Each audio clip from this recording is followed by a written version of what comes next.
Hello बच्चों, कैसे हैं आप सब। मेरा नाम है आशीष पांडे। आप पढ़ रहे हैं द टॉपिक मास्टर अपने प्यारे से यूट्यूब चैनल पर, जहां पर मिलते हैं आपको टॉपिक वाइज लेक्चर्स। साथ ही साथ मिलती हैं आपको बोर्ड की प्यारी प्यारी नोट्स। जिस भी टॉपिक की हम बात करते हैं उसकी हम नोट्स भी देते हैं। केवल आपको स्क्रीनशॉट लेना होता है और उन्हीं को अपने अपने नोट्स में लिख लेना है, ताकि आप बेहतर लिखें, बेहतर पढ़ें और बेहतर नंबर्स को पा सकें। आज का हमारा टॉपिक है चैप्टर नंबर 2 यानी अम्ल, क्षार एवं लवण का लेक्चर नंबर 3 है, जिसमें हम बात करने वाले हैं अम्लों की रासायनिक अभिक्रियाओं के बारे में। अम्लों की रासायनिक अभिक्रियाएं बहुत ही इंपॉर्टेंट हैं और सबसे ज्यादा बच्चों को प्रॉब्लम होती है कि सर रासायनिक अभिक्रियाओं को कैसे करवाते हैं, कैसे सर याद रखें इनको। तो आज मैं आपको रासायनिक अभिक्रियाओं को सिखाऊंगा और साथ ही साथ मैं ट्रिक भी बताऊंगा कि प्रत्येक अभिक्रियाओं को आप कैसे याद रख सकते हैं। और सभी महत्वपूर्ण अभिक्रियाएं जो आपके बोर्ड एग्जाम में पूछी गई हैं आज आपके सामने होंगी। ओके, आइए स्टार्ट करते हैं आज की इस प्यारे से सेशन को। और सबसे पहली अभिक्रिया जो आपको देखने के लिए मिलेगी वो है अम्लों की क्षार के साथ अभिक्रिया। अगर अम्ल और क्षार को मिला दिया जाए तो क्या बनेगा, इन्हीं को हमें देखना है। तो अगर मैं बात करता हूं बच्चा, यहां पर ये OH है, ठीक है, इसको कर लीजिएगा, गलत लिख गया होगा। अगर मैं अम्लों और क्षारों की बात करता हूं तो जब भी मैं एसिड को, एसिड का मतलब होता है अम्ल, जब भी मैं एसिड को बेस के साथ मिलाऊंगा यानी क्षार के साथ मिलाऊंगा, तो जब अभिक्रिया होगी तो हमेशा लवण और जल बनेगा। क्या बनेगा? हमेशा लवण और और जल बनता है। लवण और जल बनता है। ऐसी अभिक्रियाएं जो लवण तथा जल का निर्माण करती हैं और वो किसके साथ होती हैं? अम्ल और क्षार के साथ होती हैं। वो सारी अभिक्रियाएं इसी सीरीज के अंतर्गत आती हैं। आइए कुछ उदाहरण द्वारा सीखते हैं कि ये अभिक्रियाएं कैसे होती हैं और हमें कैसे पता चलेगा कि वाटर कैसे निकालना है और लवण कौन कौन से बन रहे हैं। ठीक है, आइए बात करते हैं इसकी। HCl आपको पता है एक तरीके का एसिड है, हाइड्रोक्लोरिक एसिड बोलते हैं और हमारे अमाशय में पाया जाता है। ये क्या है? हाइड्रोक्लोरिक एसिड है जो हमारे अमाशय में पाया जाता है। और अगर इस एसिड की अभिक्रिया इस बेस के साथ, इस क्षार के साथ करवा दूं, NaOH, सोडियम हाइड्रोक्साइड एक तरीके का क्षार है, अगर मैं इनकी अभिक्रिया इसके साथ करवा देता हूं तो सर कैसे पता चलेगा कि कौन सा लवण बनेगा? जल तो चलिए बना देंगे। तो इसकी ट्रिक है। ट्रिक ये है कि आपको इससे पानी निकाल देना है। पानी, आपको पता है कि जल को हम लिखते हैं H2O से, यानी आपको फाइनल में करना क्या है कि H2O को निकाल देना है। कैसे निकालेंगे? अगर आप इससे OH को निकाल लें और इससे एक H को निकाल लें तो इधर एक H हो गया, इधर एक H हो गया, ये हो गया H2 और इधर एक ऑक्सीजन है तो ये हो गया H2O। यानी यहां पर क्या हुआ कि पानी तो निकल गया। तो बचा क्या? बचा क्या? इसको हमने निकाल दिया, इसको हमने निकाल दिया, तो बचा NaCl। हाँ, बचा क्या? NaCl। यानी यहां पर जो लवण बन रहा है ये कौन सा वाला बन रहा है? सोडियम क्लोराइड बन रहा है, जिसे हम नमक भी कहते हैं। यानी जब जब हाइड्रोक्लोरिक एसिड की रिएक्शन NaOH यानी सोडियम हाइड्रोक्साइड के साथ कराई जाती है तो निर्माण स्वरूप NaCl और H2O बनते हैं। मैंने आपको बताया कि NaCl कैसे बना होगा, क्योंकि यहां का OH गायब हो गया और यहां का H गायब हो गया, बचा यहां पर केवल और केवल Cl और यहां पर बचा बेटा केवल और केवल Na। ये दोनों आपस में ऐड हो गए तो NaCl हो गया। पहले इस तरफ का लिखते हैं फिर इस तरफ का लिखेंगे तो ये NaCl हो गया। अरे बोलो, समझ में आ गया क्या? तो चलो फिर आगे बढ़ते हैं। अब हम बात करते हैं कि नाइट्रिक अम्ल की अभिक्रिया अमोनियम हाइड्रोक्साइड के साथ करा दी जाए तो क्या होगा। अब क्वेश्चन कैसे आएगा बोर्ड में? बेटा बोर्ड में आपसे कहेगा यदि नाइट्रिक अम्ल की अभिक्रिया अमोनियम हाइड्रोक्साइड के साथ कराई जाती है तो बनता है क्या? उत्पाद को बताइए और अभिक्रिया को लिखिए। तो अगर आपको यह नहीं पता कि नाइट्रिक अम्ल का फार्मूला क्या होता है, HNO3 होता है। अरे नाइट्रिक अम्ल का फार्मूला क्या होता है? HNO3 होता है। और अमोनियम हाइड्रोक्साइड का फार्मूला होता है NH4OH। तब बतिया बन ही नहीं पाएगी, क्योंकि आपको यही नहीं आता ना कि फार्मूला क्या होता है। अगर फार्मूला ही नहीं आएगा तो आगे की रासायनिक अभिक्रियाएं बढ़ नहीं पाएंगी, कभी नहीं बढ़ पाएंगी, सदैव आप गलत करके ही आएंगे। यानी सभी से सबसे एक रिक्वेस्ट है मेरी कि जितनी रासायनिक अभिक्रिया यहां पर आप देख रहे हैं, उनमें जितने नाम आ रहे हैं उनको एक अलग पेज में लिख दे। पूरी रासायन विज्ञान में जितने नाम आए सबको पढ़ के जाएं, क्योंकि नाम से अभिक्रियाएं पूछी जाती हैं बोर्ड एग्जाम में। और जितनी बातें मैं बता रहा हूं बोर्ड एग्जाम में सारी चीजें पूछी गई हैं। एक बात याद रखिएगा, आप क्रॉस चेक करिए, आपको सारी चीजें पता चल जाएंगी। तो आइए इनकी अभिक्रियाएं करा दें तो क्या होगा। ये अम्ल है और ये क्षार है। मैंने आपको क्या बताया कि आपको पानी निकाल देना है। यहां से आप OH निकाल दीजिए, यहां से आप एक H निकाल दीजिए, तो हो गया H2O, यानी पानी को तो आपने निकाल दिया। तो बचा क्या यहां पर बचा NH4 और यहां पर बचा कौन, NO3। और मैंने कहा पहले इसको लिखते हैं फिर इसको लिखते हैं, यानी जो बचा वो बचा NH4 NO3, NH4 NO3, ammonium nitrate इसको बोलेंगे। ये सामने बन गया भैया। क्या किया हमने, बहुत ही सिंपल सी बात की। आ जाओ एक बार देख लो, हमने इससे OH को हटा दिया, इससे H को हटा दिया, क्योंकि पानी निकल गया। तो बचा यहां पर NH4 और यहां पर बचा NO3, NH4 NO3 बन गया। रिएक्शन कंप्लीट हो गई, रिएक्शन कंप्लीट हो गई। ऐसे ही अभिक्रियाओं को कराते हैं, यही एकमात्र तरीका है। 10 से 15 बार जब आप करेंगे रटेंगे, सारी चीजें क्लियर हो जाएंगी, सारी चीजें क्लियर हो जाएंगी। यकीन मानो मेरा, बस एक ही बात है कि अगर केवल पढ़ के आप चाहते हैं कि सारी चीजें हमें आ जाए, नहीं आएंगी कभी। आपको प्रैक्टिस करनी पड़ेगी, आपको मजना पड़ेगा इन टॉपिकों के साथ, तभी बेटा सारी चीजें समझ में आएंगी। आइए नेक्स्ट अभिक्रिया की बात करते हैं। वैसे जब आप पढ़ते हैं ना तो यूट्यूब में क्या होता है कि जब आप पढ़ रहे होते हैं तो केवल एक अभिक्रिया बता दी गई, हटा दो। मैं उन सारी अभिक्रियाओं को लेकर आया हूं जो आपके बोर्ड एग्जाम में पूछी जाती हैं, इसीलिए मैं एक नहीं कई रासायनिक अभिक्रियाएं बताऊंगा, और ये सभी इंपॉर्टेंट हैं और ये पूछी जा चुकी हैं। ठीक है, चलो अगर हम बात करते हैं KOH की, अगर इसकी अभिक्रिया H2SO4 से करा दी जाए तो फाइनल प्रोडक्ट क्या बनेगा। तो फाइनल प्रोडक्ट क्या बनेगा बताओ।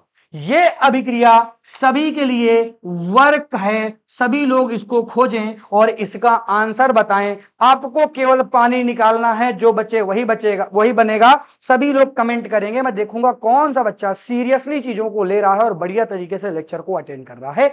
जल्दी से इसका स्क्रीनशॉट ले लें, सभी बच्चे तुरंत इसका स्क्रीनशॉट ले लें। मैं हटा देता हूं जो इधर उधर की चीजें हैं, इसको आप OH कर लीजिएगा। सभी बच्चे स्क्रीनशॉट लें, जल्दी से स्क्रीनशॉट ले लो।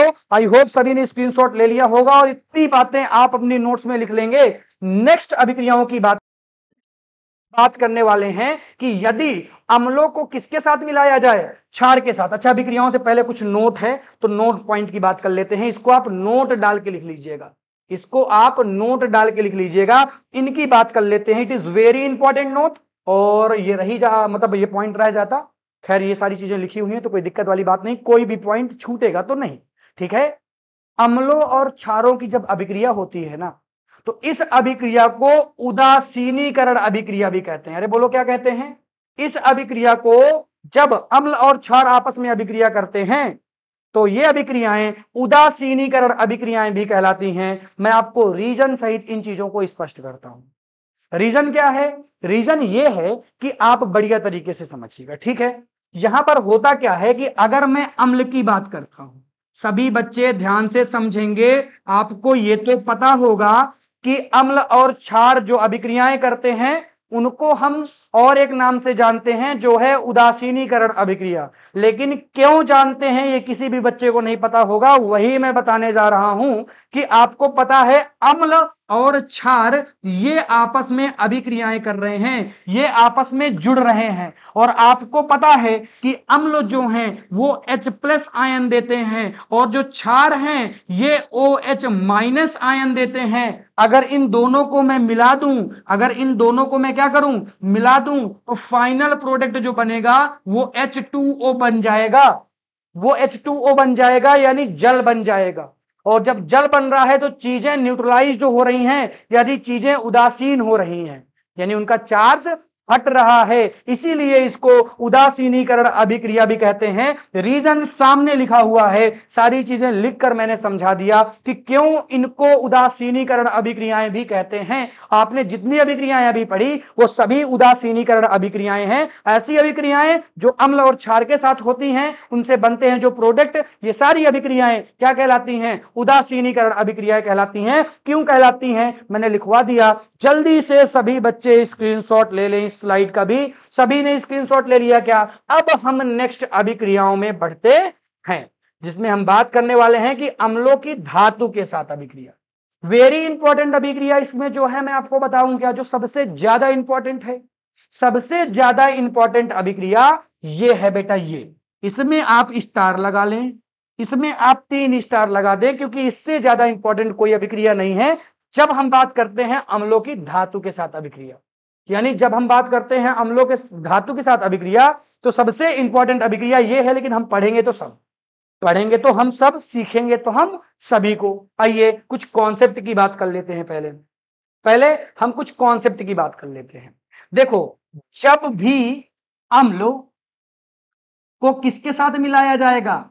जब भी अम्लों को धातु के साथ मिलाया जाएगा, धातु के साथ मिलाया जाएगा, तो हमेशा आप याद रखिएगा, हमेशा आप याद रखिएगा, सब कुछ भूल जाइए, केवल एक चीज याद रखिएगा, हाइड्रोजन गैस मुक्त हो जाएगी। हाइड्रोजन गैस मुक्त हो जाएगी। अगर हाइड्रोजन गैस को आपने मुक्त करा लिया तो जो प्रोडक्ट बनने वाला है वो तो अपने आप आ जाएगा। अरे बोलो कैसे आएगा? आ जाओ, मैं दिखाता हूं सारी चीजें आपको, मैं सारी चीजें एक्सप्लेन करूंगा, ठीक है? आ जाओ। देखो यहां पर Mg है क्या? बताओ, यहां पर Mg है क्या? बिल्कुल सर, यहां पर Mg है। अगर इस Mg को हमने H2SO4 के साथ रिएक्ट करा दिया, जो कि एक तरीके का अम्ल है, तो आपको H2 निकाल देना है। H2 को आपने क्या किया? H2 को आपने निकाल दिया, क्योंकि गैस है तो ऐसा सिंबल भी बना दिया करें। अब यहां पर क्या बनेगा? जो प्रोडक्ट बन रहा है, देखो अगर H2 गायब हो गया तो बचा कौन? SO4।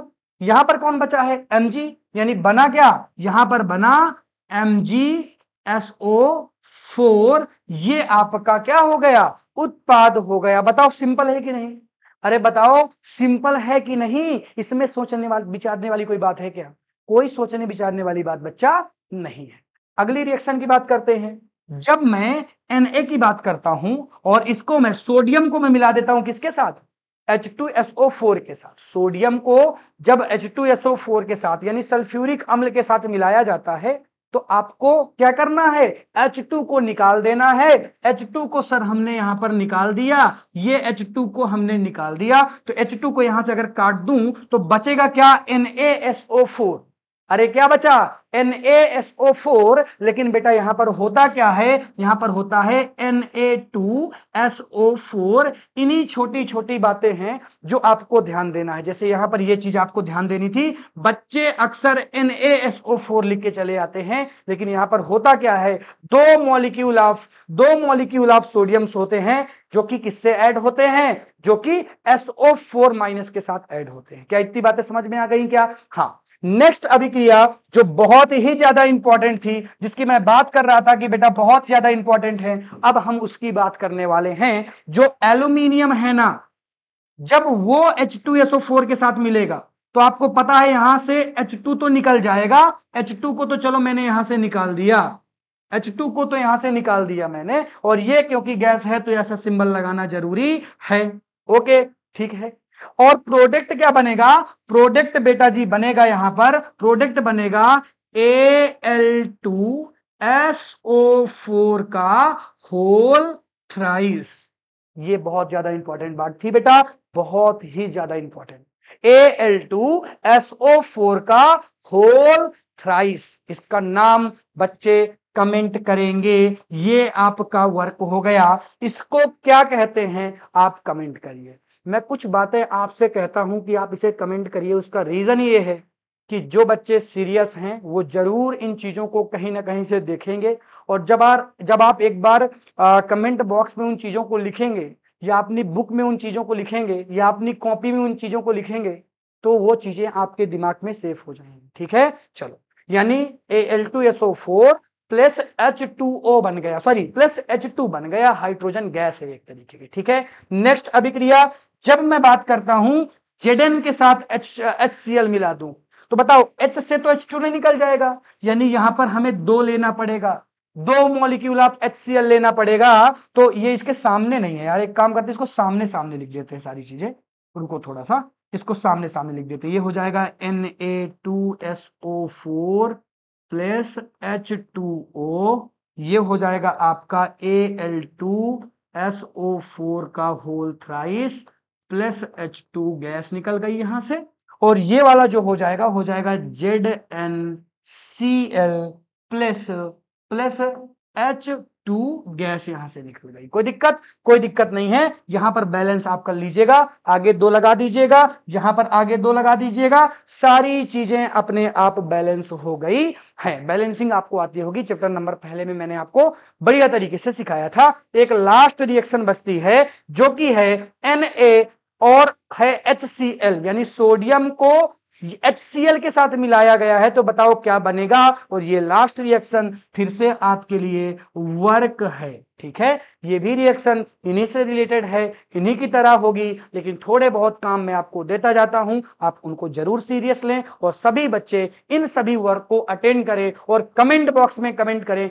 कि इसका आंसर ये आएगा, और ये किसका आंसर है ये नंबर जरूर मेंशन कर दें। जल्दी से स्क्रीनशॉट लें, आई होप सभी बच्चों ने स्क्रीनशॉट ले लिया होगा। आइए अब हम बढ़ते हैं आगे, आइए अब हम देखते हैं आगे की चीजों को, और अब हम तीसरे नंबर की अभिक्रिया देखने वाले हैं, जिसमें हम अम्लों की अभिक्रिया धातु ऑक्साइड के साथ कराने वाले हैं। अम्लों की अभिक्रिया धातु ऑक्साइड के साथ कराने वाले हैं। धातु ऑक्साइड को मैं लिखता हूं क्या बेटा, MO से, MO से।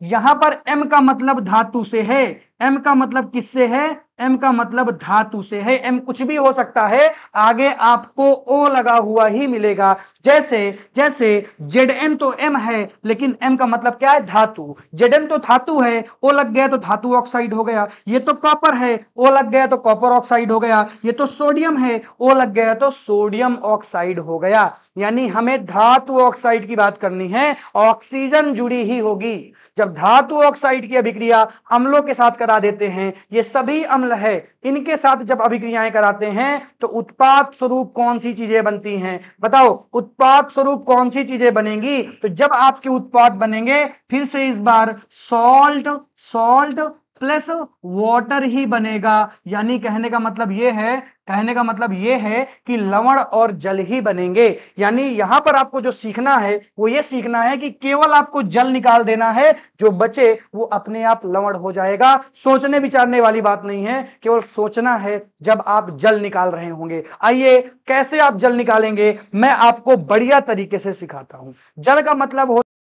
जल का है कि आपको H2O को निकाल देना है, आपको H2O को निकाल देना है। लेकिन आप H2O को कैसे निकालेंगे, अरे मैं बताता हूं कैसे निकालेंगे। ऑक्सीजन तो यहां यहां यहां सबके पास है, कोई दिक्कत नहीं है।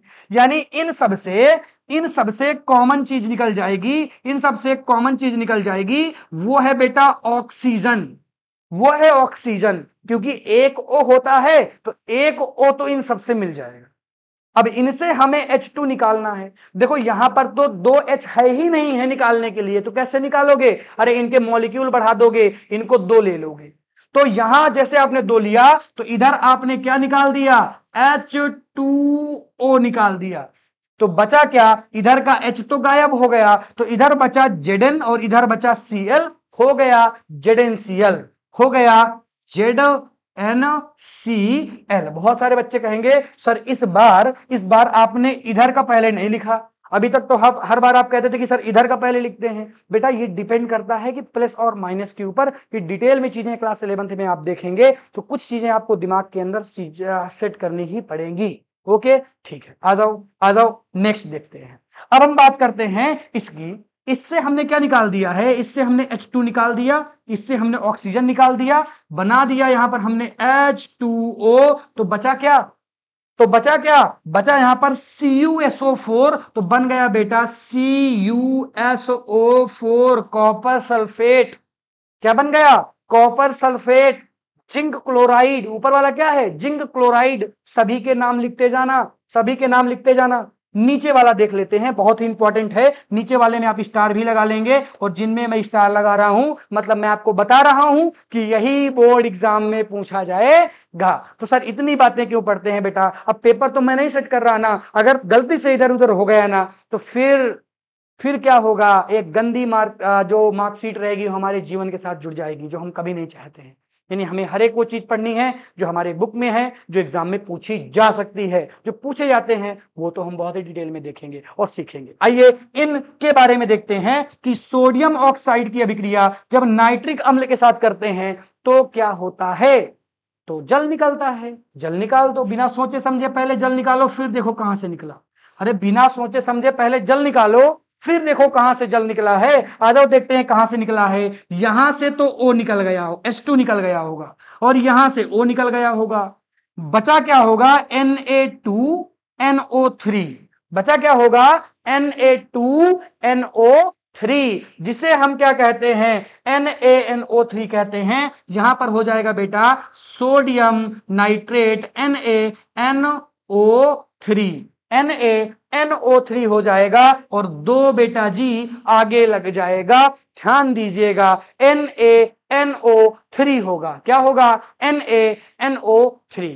क्या आप समझ रहे हैं क्या, अरे क्या आपको सारी चीजें समझ में आ रही हैं क्या, हाँ सारी चीजें समझ में आ रही हैं, और ये प्रैक्टिस के ऊपर डिपेंड करती हैं कितनी बार आप इन अभिक्रियाओं को लिखेंगे, कितनी बार आप इन अभिक्रियाओं को रटेंगे। ये सारी चीजें बहुत ही इंपॉर्टेंट होती हैं आपके एग्जाम के लिए। आइए इसका जल्दी से स्क्रीनशॉट लीजिए, तुरंत इसका स्क्रीनशॉट लीजिए, आपके पास 1 मिनट है और फिर मैं आगे बढ़ता हूं।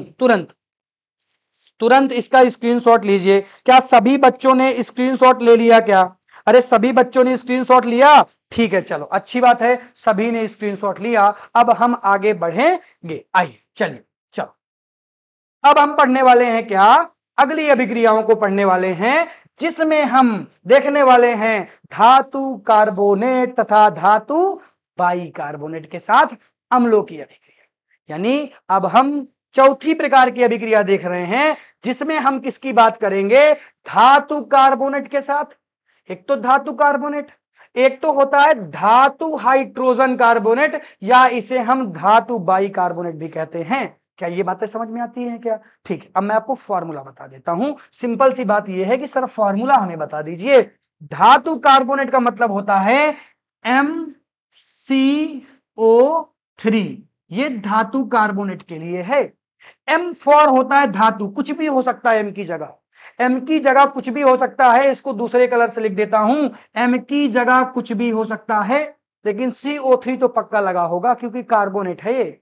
इसी तरह से बच्चा जी, इसी तरह से इसका हो जाएगा, M तो लगा ही होगा जो कि धातु है, लेकिन इसके साथ लगा होगा HCO3, यानी HCO3 होना कंपलसरी है। अगर आप देखेंगे ध्यान से तो ये धातु कार्बोनेट है, ये धातु बाइकार्बोनेट है। क्या ये दोनों एग्जाम्पल दिख रहे हैं क्या, ये धातु कार्बोनेट है और ये धातु बाइकार्बोनेट है। जब भी धातु कार्बोनेट या धातु बाइकार्बोनेट के साथ अभिक्रियाएं होती हैं तो क्या क्या बनता है, जरूर याद रखिएगा।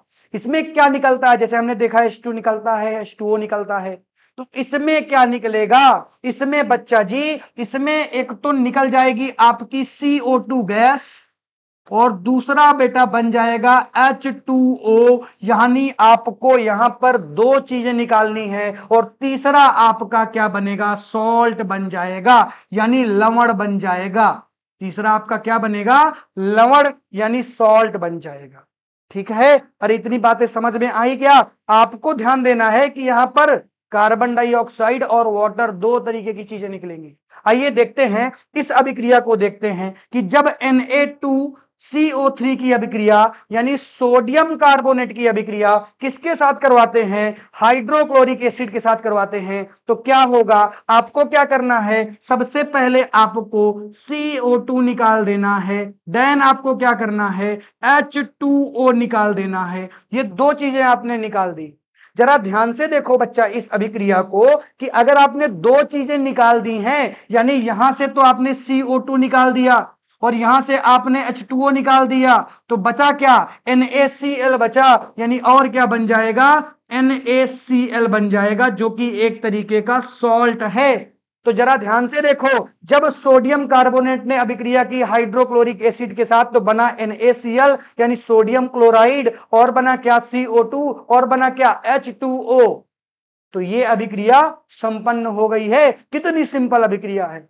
और ऐसे ही जब बाई कार्बोनेट आ जाए यानी MHCO3 हो, जैसे आप यहां पर देखेंगे तो NaHCO3 है, तब भी सेम अभिक्रिया को दोहराना है, तब भी बेटा सेम अभिक्रिया को दोहराना है। इन दोनों कंडीशन में यहां पर भी NaCl बनेगा, प्लस यहां पर भी CO2 गैस निकलेगी, प्लस यहां पर भी H2O बनेगा। बिना सोचे समझे आप सारी चीजें रिपीट कर सकते हैं, कोई इसमें सोचने विचारने वाली कोई बात ही नहीं है। ये सब ट्रिक्स हैं, ये सब आइडियाज हैं जो तब आएंगे जब आप प्रैक्टिस करेंगे। अरे बोलो, क्या ये रिएक्शन समझ में आ गई क्या? अरे सभी बच्चे बोले, क्या ये रिएक्शन समझ में आ गई क्या? ऐसे ही अभिक्रियाओं को समझते हैं। नेक्स्ट अभिक्रिया की बात करते हैं। जब हम किसकी बात करते हैं, बताओ, ये क्या है, कैल्शियम है, ये क्या है, कार्बोनेट है। जब हम कैल्शियम कार्बोनेट की अभिक्रिया किसके साथ करा रहे हैं, सल्फ्यूरिक एसिड के साथ करा रहे हैं, तो आपको क्या करना है, CO2 को बाहर फेंक देना है, H2O को बाहर फेंक देना है। तब बनेगा क्या, तब बनेगा क्या, तब यहां पर CaSO4 बन जाएगा। अरे क्या बन जाएगा, CaSO4 बन जाएगा। तो ये सारी चीजें बड़ी सिंपल आपको दिख रही होंगी, अभी लग भी बहुत सिंपल रही कि हाँ सर चीजें तो बड़ी क्लियर कट समझ में आ रही हैं और अभिक्रियाएं तो एकदम रट रही हैं, ऐसा हमें लग रहा है बेटा।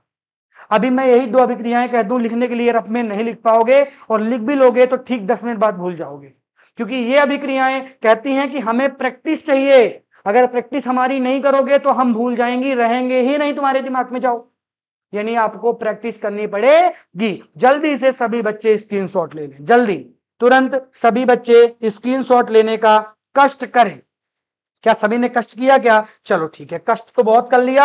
अब अगली अभिक्रिया को देखते हैं। एक ये जो क्रियाकलाप की अभिक्रिया है, बड़ी ही इंपॉर्टेंट अभिक्रिया है कि चूने के पानी में अगर कार्बन डाइऑक्साइड को प्रवाहित किया जाए तो क्या होगा। तो आपको इस अभिक्रिया को सीखना है, बड़ी ही इंपॉर्टेंट अभिक्रिया है, यानी कि मैं यहां पर स्टार लगाऊंगा कि मोस्ट इंपॉर्टेंट अभिक्रिया है, बहुत बार बोर्ड एग्जाम में पूछी गई है। और जब मैं चैप्टर नंबर पहला पढ़ा रहा था वहां पर मैंने बार बार कहा कि यह अभिक्रिया बेटा बहुत इंपॉर्टेंट है और ये सभी चैप्टर में मिलेगी, ठीक है। और ऐसी अभिक्रियाएं जो सभी चैप्टर में मिले मतलब वो इंपॉर्टेंट तो देखो है, सीधी सी बात हो जाती है, ठीक है, ठीक है, ओके। अगर मैं सल्फ, यहां पर क्या चूने का पानी है, इसमें मैंने क्या किया, कार्बन डाइऑक्साइड प्रवाहित की, तो यहां पर जो बनेगा वो बनेगा CaCO3 प्लस H2O, यहां पर कैल्शियम कार्बोनेट बन गया। अब अगर मैं एक बात कहूं कि इसी कैल्शियम कार्बोनेट को आप लें और इसमें फिर से दोबारा से कार्बन डाइऑक्साइड प्रवाहित करें, यानी आपके पास प्रोडक्ट के रूप में क्या है, CaCO3 है, प्लस आपके पास क्या है, CO2 है, नहीं H2O है, सॉरी H2O है, H2O है। और मैं कह रहा हूं कि इसमें तुम फिर से ऐड कर दो, क्या फिर से क्या ऐड कर दो, CO2 ऐड कर दो, दोबारा से धारा, उसका धारा कह रहा हूं, दोबारा से कार्बन डाइऑक्साइड को प्रवाहित करो। तो होगा क्या, जो उत्पाद बन जाएगा ना, इसका जो उत्पाद बन जाएगा वो बनेगा बेटा CaHCO3 का होल ट्वाइस। जल्दी से इस अभिक्रिया को देखें, समझें और बताएं क्या ये अभिक्रिया समझ में आई क्या।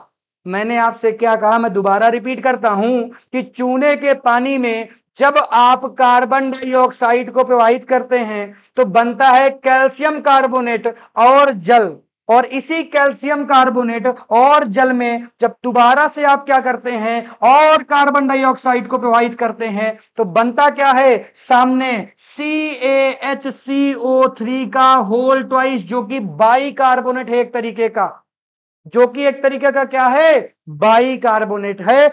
बहुत ही ज्यादा इंपॉर्टेंट यह अभिक्रिया थी। आई होप सभी ने इस अभिक्रिया को सीख लिया होगा। अब एक बहुत ही इंपॉर्टेंट बात मैं आपको बताने जा रहा हूं जो कि है इलेक्ट्रिसिटी से कनेक्टेड, यानी यहां पर आप ये सीखेंगे, अरे ऊपर हो जाओ भैया, क्यों नहीं हो रहे, गुस्सा हो गए क्या? हाँ ठीक है, बहुत अच्छी बात, यहीं पे रहो तुम, चलो आ जाओ। चलो तो अब मैं आपको सिखाऊंगा कि अम्ल क्या विद्युत का संचालन करते हैं या नहीं करते हैं। तो आंसर है अम्ल विद्युत का संचालन करते हैं, क्योंकि अम्लों के पास आयन होते हैं H+ आयन। मैं आपको बढ़िया तरीके से एक्सप्लेन करके सिखाता हूं। देखो, अगर मैं एक प्योर वाटर की बात करता हूं, तो जब प्योर वाटर की बात करता हूं तो प्योर वाटर का फॉर्मूला होता है H2O। इसमें तो आयन नहीं है, अभी तो आयन नहीं दिख रहे हैं। तो यानी यहां पर अगर मैं करंट, प्योर वाटर में अगर मैं करंट धारा प्रवाहित कर दूं तो वो धारा को प्रवाहित नहीं करती है, धारा प्रवाह नहीं होता है। लेकिन अगर मैं इसमें कोई अम्ल डाल दूं, अगर मैं इसमें कोई अम्ल डाल दूं, जैसे मैंने डाल दिया HCl, अम्ल को मैंने जैसे ही डाला, आपको पता है कि HCl क्या देता है, H+ आयन देगा। और ये H+ आयन इस वाटर के साथ जुड़ जाएंगे और बना लेंगे यहां पर H3O+। और जैसे ये बना तो मैं कहूंगा कि वैद्युत धारा प्रवाहित हो जाएगी, वैद्युत धारा का प्रवाह होने लगेगा। ये मैं आपको सिखाना चाह रहा था वैद्युत के संचालन में। अगर कोई पूछे अम्ल वैद्युत का संचालन करते हैं या नहीं करते, तो अम्ल वैद्युत का संचालन करते हैं। किसमें? जलीय विलयन में। मैं एक बार आपको सारी चीजें पढ़वा देता हूं कि अम्ल पानी के विलयन में वैद्युत का संचालन कर सकते हैं, क्योंकि इसमें H+ आयंस होते हैं और ये आयन अकेले तो नहीं पाए जा सकते, परंतु ये पानी के साथ संयोजित रूप में देखने के लिए मिलते हैं। यानी पानी के साथ संयोजन बनाकर, संयोजित होकर ये पाए जा सकते हैं। जैसे यहां पर H+ अकेला तो नहीं पाया जाएगा कभी, लेकिन यहां पर H3O+ पाया जा सकता है। और इसी बात से हमें ये प्रूव्ड मिलता है, क्योंकि यहां पर आयन आ गया, चार्ज आ गया, और वैद्युत चार्ज ही है। अगर चार्ज आ गया तो करंट भी बह सकती है, करंट का प्रवाह हो सकता है, यानी अब वैद्युत का संचालन हो सकता है। इसलिए मैं कह सकता हूं कि जो अम्ल हैं वो वैद्युत का संचालन करते हैं। क्या ये बात समझ में आई? क्या सभी लोग स्क्रीनशॉट ले लें, सभी लोग स्क्रीनशॉट ले लें। अब आपने आज के इस लेक्चर में बहुत सारी बातें देखी, बहुत सारी बातें सीखी, और मैं उम्मीद करता हूं कि आज का ये जो लेक्चर है सभी को बढ़िया तरीके से समझ में आया होगा, सभी ने बढ़िया एंजॉय किया होगा। नोट्स स्क्रीनशॉट लेते गए होंगे आप सभी बच्चे, सारी नोट्स अपने अपने नोट्स में लिख लेंगे और बढ़िया तरीके से तैयारी करेंगे। जो अभिक्रियाएं हैं वो कैसे भी पूछी जा सकती हैं, हो सकता है नॉर्मल तरीके से पूछी जाए, हो सकता है नाम से पूछ ली जाए, हो सकता है कि अभिकारक देकर उत्पाद पूछ लिए जाए। कैसे भी क्वेश्चन देखने के लिए आपको मिल सकते हैं। आई होप ये सारी चीजें आपने समझा होगा, आपको मजा आया होगा। Thank you so much for watching. मिलता हूं आपसे मैं जल्दी नेक्स्ट लेक्चर पर। Thank you, tata, bye bye बेटा, बाय।